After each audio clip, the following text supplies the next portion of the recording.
রান্না করবে আর তেলে কিছু ছাড়বে, ঢাল আর তলোয়ার, এইভাবে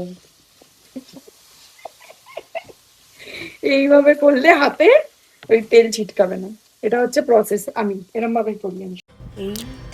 ওই যে কালকে শেয়ার করলাম না যে ইদানিং আমার গন্ডিটা অনেক ছোট হয়ে গেছে, তার প্রধান কারণ কিন্তু এটা নয় যে সবসময় আমার সাথেই কিছু হচ্ছে। এমনও সময় গেছে আমরা অনেকে একটা গ্রুপে বসে আছি, আমাকে চোখের সামনে দেখতে হয়েছে একজন আর একজনকে ছোট করছে। আসলে মানুষের ইদানিং সহানুভূতি, কথা ভেবে চিনতে বলা, এই অভ্যাসটা হারিয়েই গেছে। আমার মনে হয় আমরা যত শিক্ষিত হই বা যত উপরে উঠি, আমাদের নিজেদের মধ্যে একটা দ্বন্দ্ব চলে কিভাবে কতটা কখন কাউকে ছোট করে কথা বলা যায়। কিন্তু এই ঘটনাগুলো কাউকে কতটা এফেক্ট করে জানি না, আমাকে মানসিকভাবে খুব এফেক্ট করে, আমাকে খুব ডিস্টার্ব ফিল করায়।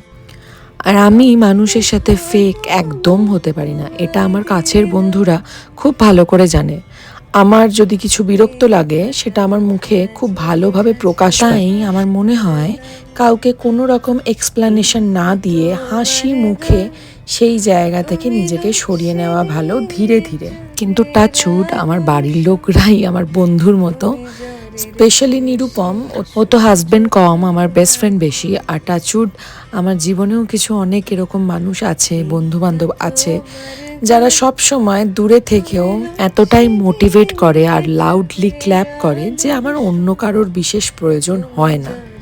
আসলে নিজে কাউকে কখনো আমি হার্ট করে প্রথমে কথা বলি না, আর অন্য কেউ আমার সামনে কাউকে হার্ট করে কথা বললে সেটাও আমার মেনে নিতে অসুবিধা হয়, তাই এই সিদ্ধান্ত নেওয়া।